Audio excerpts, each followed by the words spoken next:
এখন রাতে আমি এই শাকটা বেছে রেখে দেবো। এটা হলো নোটে শাক, আমরা নোটে শাক বলি, কেউ জানি না কী শাক বলে। তো এই নোটে শাকটা দু ধরনের হয়, একটা কাটা নোটে, একটা এমনি নোটে। তো এই শাকটা আমি যখনই আমার বাড়িতে আসে আর কি, তখনই আমার শ্বশুরমশাইয়ের কথা মনে পড়ে, কারণ আমার শ্বশুরমশাই এই নোটে শাকটা খেতে এত ভালোবাসতে, আর এত ভালোবাসতেন কি বলবো। আর এই কাটা নোটে শাকটা আমার শ্বশুরমশাই বেশিরভাগ বলতো কি যে বৌমা ঘন্ট করো। তো তখন আর কি শ্বশুরমশাই এই কাটা নোটের শাকের ঘন্ট দিয়ে ভীষণ ভালো ভাত খেতেন। এই যে শাকটাকে আমি ভালো করে বেছে কেটে, মানে কেটে বলতে যেই গোড়াগুলো থাকে বা শক্ত অংশগুলো সে থাকে সেগুলো কেটে কিন্তু আমি এরকম একটা চালের বস্তার উপর নেড়ে দিয়েছি, কারণ এর মধ্যে যে জলগুলো আছে না, মানে শাক বিক্রি করার সময় তো জল ছিটিয়ে ছিটিয়ে তারপর আর কি বিক্রি করে। তো সেই শাকগুলো আমি এরকম করে নেড়ে দিয়েছি, কারণ রাত্রে যতক্ষণ না ঘুমাবো ততক্ষণ কিন্তু এই শাকগুলো এরকম থাকবে। তারপর ঘুমাতে যাওয়ার আগে আমি একটা প্লাস্টিকে ভরে রেখে দেবো। যাদের ফ্রিজ নেই তারা কিন্তু এরকম প্লাস্টিকে শাকগুলো রেখে দিলে শাকগুলো কিন্তু একদম পুরো পচে যাবে, কারণ গরম তো এখন প্রচণ্ড। গরম হোক বা ঠান্ডা, শাকে সারাদিন যদি জল ছেটাতে থাকে সেই শাকটা প্লাস্টিকের মধ্যে রাখলে এমনিও কিন্তু পচে যাবে। তো যার জন্য আমি শাক আনলে কিন্তু রাত্রে যদি আনে, রাত্রে তো শাক রান্না করা হয় না, তো আমি কিন্তু এরকমভাবে বেছে ভালো করে তারপর এই যে একটা বস্তার উপর নেড়ে দিই। তারপর কিন্তু ভালো করে জলটা শুকিয়ে গেলে কিংবা ফ্যানের নিচেও রেখে দিই, তারপরে আমি প্লাস্টিকে ঢুকাই। নমস্কার, আমি স্বপ্না। আমার নতুন আরেকটি ভিডিওতে আপনাদের স্বাগত জানিয়ে আমি আজকের ভিডিওটি শুরু করছি। সকালে উঠেই এত তোড়জোড়, আর আজ কিন্তু ঘুম থেকে উঠতে আমার বেশ বেলা হয়েছে। বেলা বলতে ওই 7টার দিকে আমি ঘুম থেকে উঠেছি, কারণ কাল রাতে এত গরমে শরীর খারাপ লাগছিল। আর ওর বাবার আমার দুজনেরই প্রচণ্ড শরীর খারাপ লাগছিল, আর ওর বাবাও বলছিল যে রাত্রে কিছুতেই ঘুমাতে পারিনি, আর আমিও কিছুতে ঘুমাতে পারিনি, যার জন্যে সকালে উঠতে আমাদের বেশ বেলা হয়েছে। যে মানুষ আমরা, মানে আমি বিশেষ করে 4টেয় উঠি, সে আজ উঠেছি ওই 7টায়, মানে বুঝতে পারছেন কতটা দেরি। তো যাই হোক, কথা না বলে এখন চলুন কাজবাজ করি। তো এই যে ঝাড়ু হাতে চলে এলাম সকালবেলা, আগে ঝাড়ুটা দিয়ে নিই, তারপর বাদবাকি কাজগুলো হবে। আর বরমশাই কিন্তু আজ না খেয়েই কাজে চলে গেছে। আমি এত করে বললাম যে একটুখানি গোলা রুটি তাড়াতাড়ি করে বানিয়ে দিই, বললো না না আমি হোটেলে খেয়ে নেবো, আমার বেলা করে কাজে গেলে আমার হবে না, তাই বলে কিন্তু চলে গেছে। তো অনেকেই যারা নাস্তিকই বড় মাস্তিক, তো যারা নাস্তিক তারা অনেকেই বলেন যে ভগবান মেনে কি হবে বা কিছু, তো তারা সব কিছু স্বচক্ষে দেখতে চান। তো অ্যাকচুয়ালি বলতে গেলে জেনারেশানের পর জেনারেশান, আমরা যদি এখন বলি আমার ঠাকুরদা এরকম দেখতে ছিল, এতটা হাইট ছিল, তারা হয়তো বিশ্বাস করবে না, বলবে যে না এরকমটা হতেই পারে না।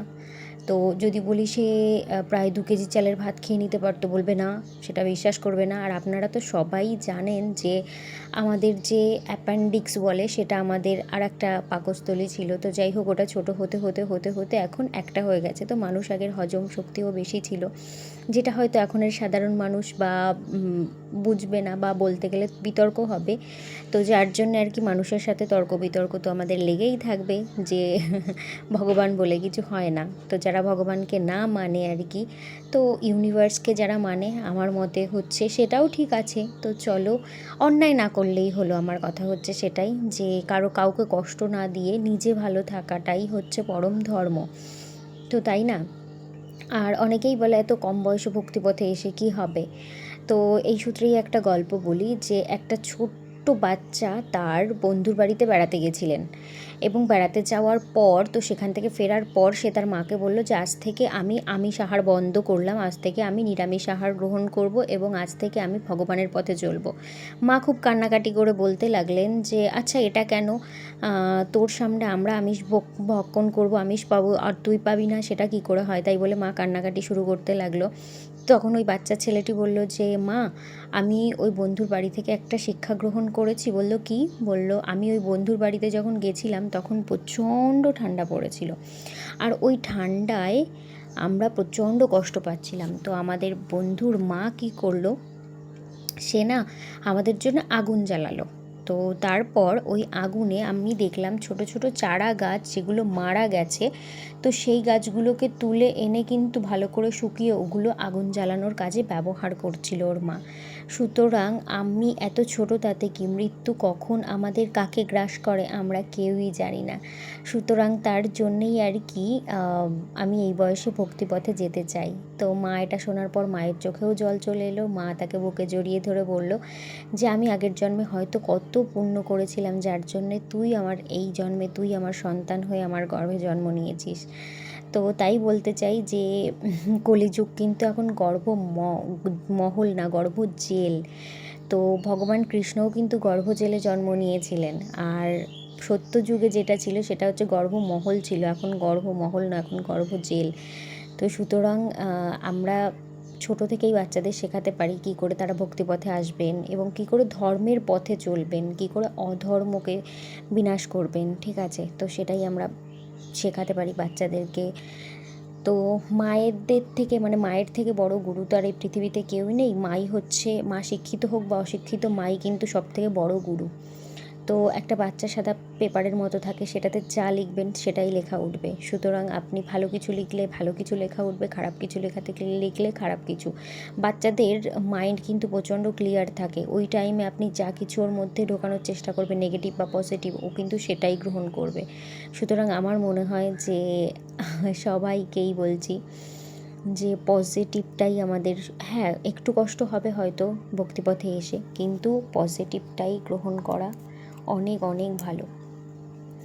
আর আমি আজকে আপনাদের আমার এক্সারসাইজ দেখাচ্ছি, কারণ আমি কিন্তু নাইটিতেই কমফর্টেবল। তো নাইটি পরেই আমি এক্সারসাইজ করি, কিন্তু এই গেঞ্জি বা মানে প্যান্ট পরে আমি মানে অতটাও কমফর্টেবল নই, কিন্তু নাইটিতে একটু কষ্ট হলেও আমি নাইটি পরেই করতে বেশি ভালোবাসি। তো যার জন্যে কিন্তু আজকে আমি আপনাদের শেয়ার করলাম যে আমি এক্সারসাইজও করি। আর আপনি শারীরিকভাবে ফিট থাকবেন, মানসিকভাবে ফিট থাকবেন, তবেই আপনার মন, আপনার শরীর দুটোই কিন্তু ভালো থাকবে। হেলদি খাওয়াটা যতটা জরুরি, হেলদিভাবে চলা বা হেলদি কিছু দেখা, আমি হেলদি কিছু দেখা কি কেন বলছি, কারণ আমরা যখনই যা কিছু দেখি না কেন সেটা কিন্তু আমাদের সাবকনসিয়াস মাইন্ড রেকর্ড করে। তো সুতরাং আমরা যখনই সিরিয়াল দেখি, নেগেটিভ কিছু দেখি, সেটা আমাদের মস্তিষ্কে এমনভাবে ঢুকে যায়, সেটা আমরা বিচার করেও বের করতে পারি না যেটা নেগেটিভ না পজিটিভ।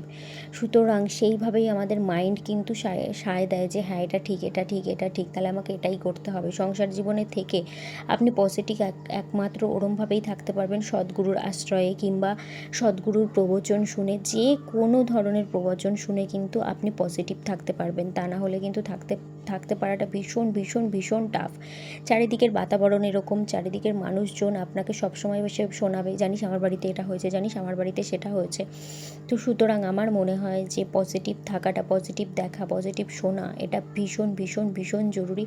আমাদের মাইন্ডকে প্রচণ্ড পরিমাণে মানে একদম গ্রাস করে ফেলে এই নেগেটিভ। আমিও একসময় অনেক নেগেটিভ জিনিস দেখতাম, যেমন সিরিয়াল বলো বা দুঃখের গান বলো বা যাই কিছু বলো, সেটা আমাদের মানসিকের থেকে আমার হেলথের উপর এতটা প্রভাব পড়েছিল, সেটা আমি আপনাদের বলে বোঝাতে পারবো না যে এতটা আমাদের প্রভাব পড়েছিল। তো সুতরাং তারপর থেকে একটু একটু করে আমার হেলথ খারাপ হতে শুরু করেছিল, আর আমি তখন থেকেই ভেবে নিয়েছিলাম যে না, আমাকে ভালোভাবে বাঁচতে হবে। সুতরাং তার জন্য আমাকে পজিটিভ কিছুই দেখতে হবে, পজিটিভ কিছু শুনতে হবে। এরপর থেকেই কিন্তু আমি এরকম কিছু দেখতে শুরু করি, ভগবানের নাম নিতে শুরু করি, এবং জীবন আমার পরিবর্তন হতে শুরু করে। আমার স্নান কমপ্লিট, আর এখন বাজে কিন্তু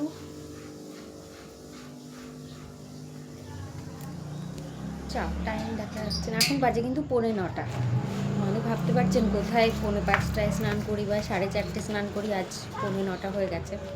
তো যাই হোক, দেখি এবার খাবার দাবারের দিকে কি বানানো যায়। আর এটা মধু, হ্যাঁ এটা বউ, হ্যাঁ ওটা বউ, আর এটা মোর, হুম তাই ধূপকাঠি, হ্যাঁ বইতে আঙুল দাও, কয় দীর্ঘি কয় দীর্ঘি, ট ট, কীট, কি, দয় দীর্ঘি কয় দীর্ঘি, প, প, দীপ, দীপ, গয় আকারে গা, কয় করে গা, ভয় দীর্ঘিকারে ভি, কয় দীর্ঘি, গাভী, গভি, তয় ত, ত, রয় দীর্ঘিকারে রি, রি তোরি। তুরি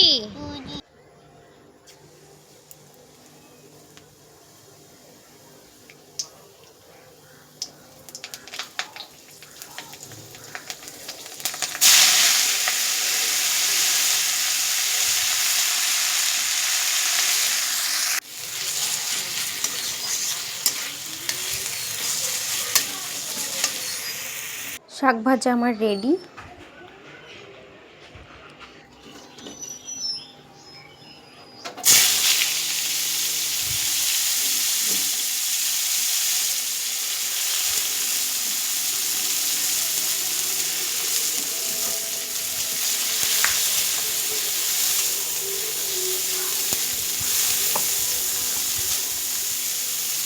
তাড়াতাড়ি বসো বসো মা বসো। এই ভাতটা কিন্তু আমার, হ্যাঁ তোমার নয়। উচ্ছে ভাজা ভাত কিন্তু আমি ভালো খাই। মা আমি খাবো উচ্চ ভাত। না আমি খাই প্লিজ। হ্যাঁ আমি তোমার জন্য আমার ছেলে উচ্ছে ভাজা ভাত কিন্তু ভীষণ ভালো খায়। অনেকেই বলে যে বাচ্চারা তিতো খেতে চায় না, এটা খেতে চায় না, সেটা খেতে চায় না। আসলে বাচ্চারা তো সাদা কাগজের মতো, আপনি যা লিখবেন সেটাতে তাই লেখা উঠবে। তো সুতরাং আমার ছেলেকে ছোট থেকে আমি একটু একটু করে সব কিছু শাক পাতা যে কোনো সবজি সব কিছুই খাওয়া শিখিয়েছি, যার জন্যে ওর খাওয়া নিয়ে আমাকে কখনোই মানে পরিশ্রম করতে হয় না যে এটা খাবো না সেটা খাবো না। তুমি উচ্ছে ভাজা ভাত ভালো খাও? হ্যাঁ কতটা ভালো খাও? এতটা এতটা? তাই? আচ্ছা খেয়ে নাও।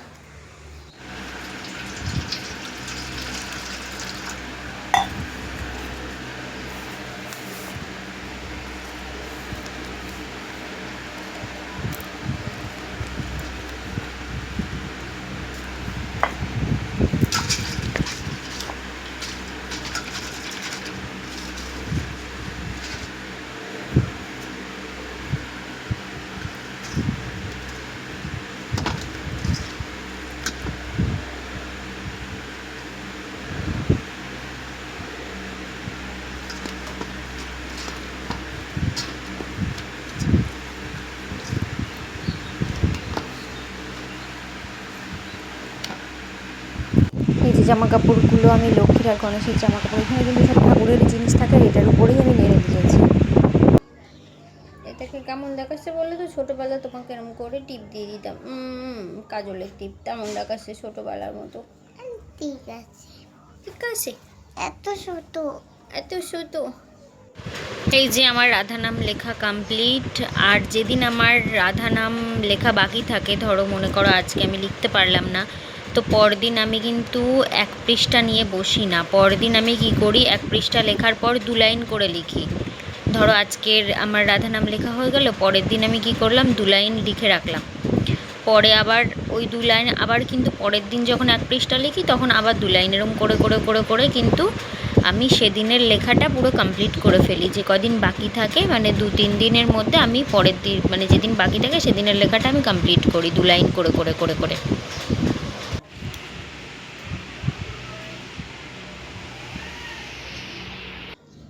এই যে ভাতের থেকে সবজি বেশি। সবজি কেন বেশি নিয়েছি, কারণ অনেকটা সবজি বেঁচে গেছে, আর যেহেতু আমার ফ্রিজ নেই তো সেহেতু সবজিটা নষ্ট হবে, ভাবলাম ভাত অল্প করেই নিই আর সবজি বেশি করেই খেয়ে নিই। আমার ছেলে বিষ্ণু 10 অবতার বানিয়েছে। এটা হচ্ছে মৎস্য, এটা কুর্ম মানে কচ্ছপ, এটা হচ্ছে বরাহ অবতার, এটা নরসিংহ অবতার, এটা বুদ্ধ অবতার, এটা কৃষ্ণ অবতার, কৃষ্ণর মাথায় আবার এই যে ময়ূরের পাখনা, আর হচ্ছে এই যে বামন অবতার। এটা কে শোনা? এটাকে এটাকে পরশুরাম। আর এটা এটাকে এটাকে এটাকে এই মাঝখানেরটা এই মাঝখানেরটা পুরো ধর্ম। আর এটাকে এইটা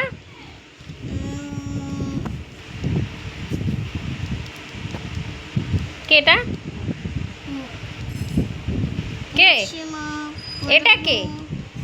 এর নাম হলো এর নাম হলো পরশুরাম। এত প্রচণ্ড গরম পড়েছে, মানে ঘাম হচ্ছে না, রোদ্দুরও তেমন দিচ্ছে না, ঘাম হচ্ছে না, কিন্তু এইসব জায়গায় টান ধরছে, মানে মনে হচ্ছে কি শুকিয়ে যাচ্ছে, মানে এত প্রচণ্ড গরম, ঘাম হচ্ছে না একটু, যার জন্য শরীরটা প্রচণ্ড খারাপ লাগছে। এই যে এখানটা মনে হচ্ছে স্কিনে টান ধরছে শীতকালের মতো।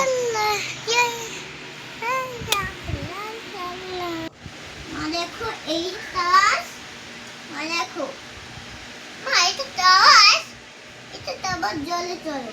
কি নৌকা বিক্রি করছেন আপনি? কি নৌকা? কি নৌকা আছে আপনার কাছে? আপনার কাছে এই দেখো, এই একটা নৌকা। কি নৌকা? এক দুই তিন, তিনটে নৌকা। আচ্ছা, দাম কত করে?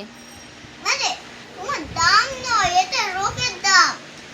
লোকরা এই নৌকাগুলো চলিয়ে আমি এই নাও দিয়েছি রোহিত দাদাকে। রোহিত দাদা নাওয়ে কি বালতিতে। রাতে আমরা গেছিলাম খিচুড়ি খেতে। তো চলুন আজকের ভিডিওটা আমি এখানেই শেষ করছি। সবাই ভালো থাকবেন, নিজের খেয়াল রাখবেন, টাটা। আর খিচুড়ি খেতে আমার ভীষণ ভালো লাগে।